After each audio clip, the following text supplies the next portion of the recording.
మీడియాకి స్వాగతం.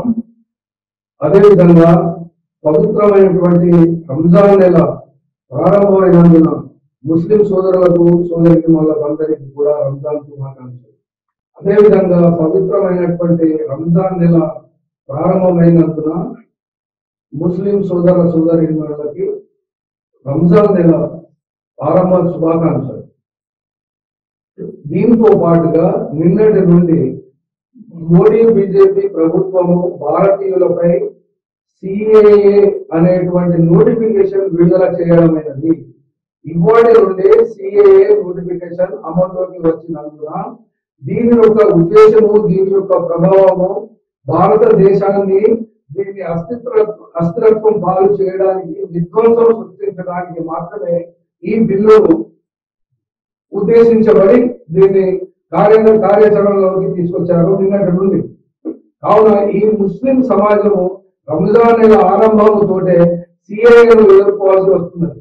ఎందుకంటే ఈ సిఏఏ అండ్ ఎన్ఆర్సీ యొక్క బిల్లు అస్సాం రాష్ట్రంలో బంగ్లాదేశీయులను ఉద్దేశించిందే కానీ తర్వాత కాలంలో ఇది సిఏఏగా అవతరించి బంగ్లాదేశ్ లో ఉన్నటువంటి హిందూస్ ని, పాకిస్తాన్ లో ఉన్నటువంటి హిందూస్ ని, ఆఫ్ఘనిస్తాన్ లో ఉన్నటువంటి హిందూస్ ని అక్కడ ఆ దేశంలో వాళ్ళపై అట్రాసిటీస్, దౌర్జన్యకాండ జరుగుతున్నది. కాబట్టి హిందూ సోదరులను భారతదేశానికి ఆహ్వానించి వారికి పౌరసత్వం అందించాలనేటువంటి ఉద్దేశంతో ఈ సిఏఏను మోడీ బీజేపీ ప్రభుత్వము ఒక ఎజెండాగా ఈ పార్లమెంట్ ఎన్నికల సందర్భంలో దానికి కావాల్సినటువంటి గైడ్ లైన్స్ విడుదల చేయడం జరిగింది నిన్నటి నుండి.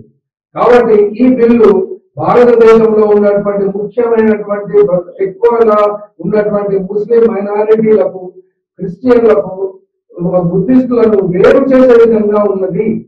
అంటే ఉద్దేశము భారతదేశంలో ఉన్నటువంటి వాళ్ళ సంఖ్య తక్కువగా ఉంటుంది. వాళ్ళ ఉద్దేశంలో బీజేపీ ఆర్ఎస్ఎస్ ఉద్దేశంలో భారతదేశంలో ఉన్నటువంటి హిందువుల సంఖ్య తగ్గిపోతున్నది, ముస్లింల సంఖ్య పెరిగిపోతున్నది. కాబట్టి దీన్ని బంగ్లాదేశ్ లో ఉన్నటువంటి హిందువులను, పాకిస్తాన్ లో ఉన్నటువంటి హిందువులను, ఆఫ్ఘనిస్తాన్ లో ఉన్నటువంటి హిందువులకు పౌరసత్వాన్ని శాంక్షన్ చేయాలనేటువంటి ఉద్దేశంతో ఈ బిల్లును తీసుకురావడం జరిగింది.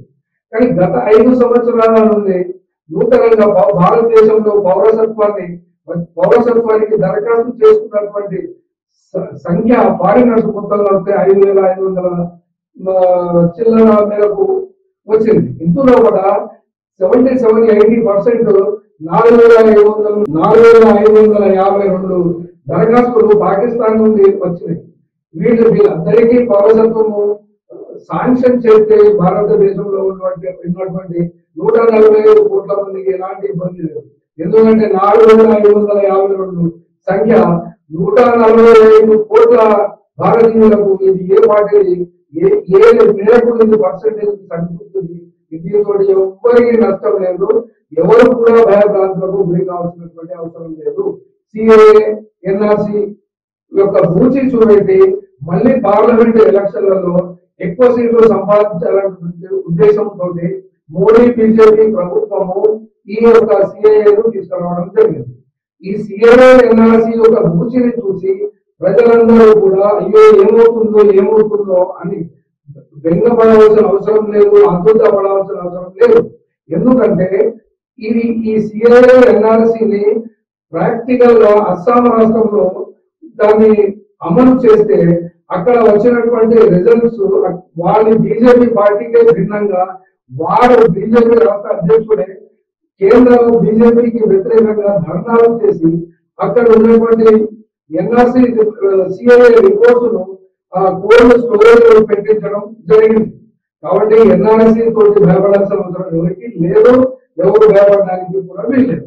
కాకపోతే ఈ ఎన్నికలలో విజయం సాధించడం కోసం ఈవీఎంలను హ్యాక్ చేయడము, ట్యాంపరింగ్ చేయడం, బంగ్లింగ్ చేయడం అనేది దీన్ని తెరచాటున చేయడానికి ఉద్దేశించినటువంటి కార్యక్రమం తప్ప వేరొకటి కాదు. అంటే సిఏఏ ఎన్ఆర్సీ ఈవీఎం ఈ రెండింటిని కలగలుపుగా చేస్తే భారతదేశంలో ఉన్నటువంటి అశేషమైనటువంటి ప్రజలు వాళ్ళ జీవన శైలి, జీవన విధానం బ్రతకడమే ఒక సమస్యగా మార్చబడినటువంటి పరిస్థితులలో ఓటింగ్ తక్కువగా జరగాలి, జరిగిన చోట గెలవాలి అనేటువంటి ఉద్దేశంతో సిఐఎన్ఆర్సీని ఈ నోటిఫికేషన్ రాబోయేటువంటి ఈ వారం రోజులలోపు దీన్ని తీసుకురావడం జరిగింది తప్ప దీని వలన ఎవరు భయపడరు, ఎవరు భయపడడానికి కూడా వీల్లేదు, ఆదుర్దా చెందాల్సిన అవసరం లేదు. దీన్ని ధీటుగానే అస్సాం రాష్ట్రంలో ఎదుర్కొన్నట్టుగానే భారతదేశంలో కూడా మనం ధైర్యంగా ఎదుర్కొందాం. Thank you.